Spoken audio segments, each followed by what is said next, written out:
Qu'est-ce qu'on entend, Xavier? On entend Les cloches de l'église Saint-Pierre, il est midi, voilà, c'est une ville qui est un village, une abbaye, tout est rythmé ici par la marée, les saisons et aussi les clochers.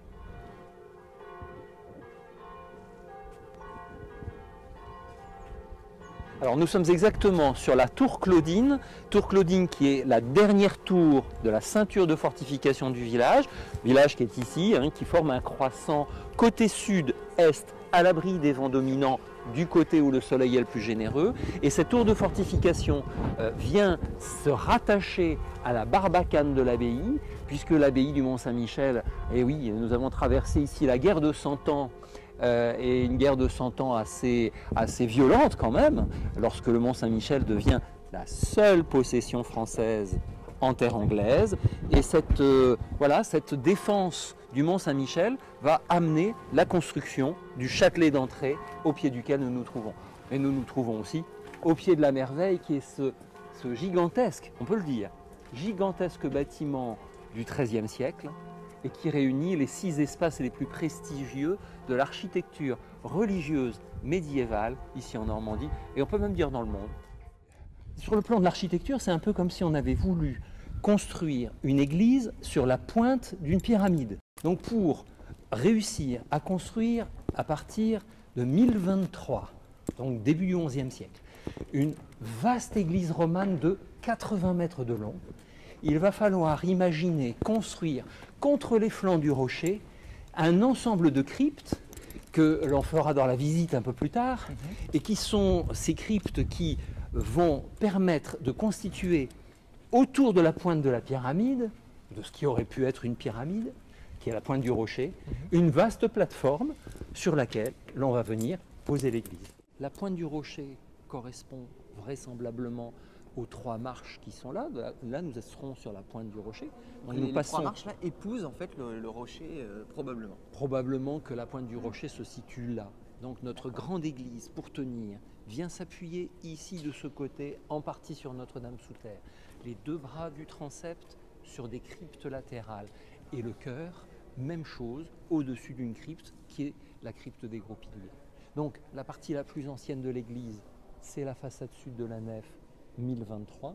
La partie la plus tardive de l'église, c'est bien sûr la façade, mais c'est surtout le chœur qui est construit à l'époque de l'art gothique flamboyant.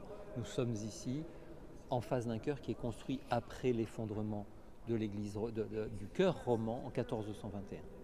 Alors traversant la cour du cloître où nous achevons de préparer l'exposition qui rentrera dans les explications du chantier de restauration que nous allons engager. Voilà, nous arrivons dans ce cloître où les derniers préparatifs à la restauration sont en cours. Un cloître qui est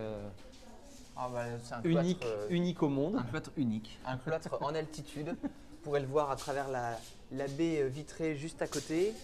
C'est unique, c'est incroyable. C'est un jardin avec un péristyle. Des galeries, 4 galeries. Le déploiement de ces 6 espaces a dû coûter extrêmement cher. On a même fait venir du marbre, en tout cas, si pas du marbre, un calcaire coquillé anglais très réputé pour les colonnettes que nous avons ici. Donc des matériaux qui associent au granit de Chauzet dont on a parlé tout à l'heure, des matériaux venus d'ailleurs, colonnettes en calcaire coquillé anglais, pierre de Caen facile à sculpter pour les écoinçons ornementés, et bien sûr le bois de la charpente.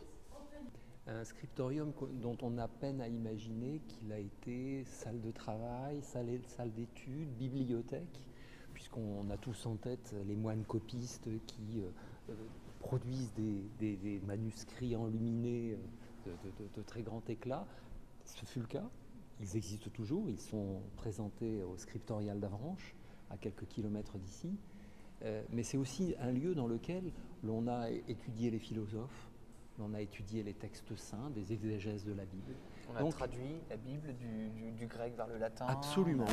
Et vraiment un foyer intellectuel extrêmement vivant et qui a, jusqu'à la fin de l'Ancien Régime, participé au rayonnement de l'abbaye du Mont-Saint-Michel. Ici, sous la nef, derrière cette porte, nous allons trouver la partie la plus ancienne de l'abbaye, Notre-Dame-sous-Terre, qui est l'église pré-romane, dont les vestiges ont été conservés pour soutenir la grande église construite à partir de 1023.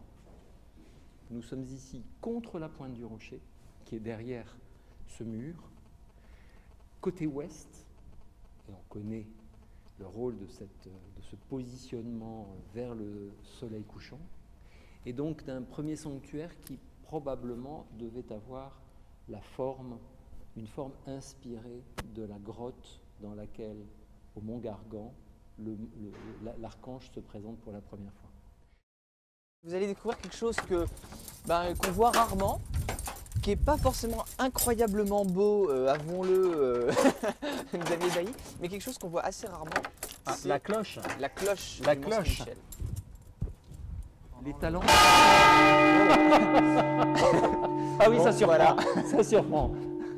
C'était la cloche du Mont-Saint-Michel. Donc le Mont-Saint-Michel est l'architecture dans laquelle nous nous trouvons et que voilà, nous ouvrons à la visite tous les jours, 7 jours sur 7. Il n'y a guère que 2 jours dans l'année où l'abbaye du Mont-Saint-Michel est fermée.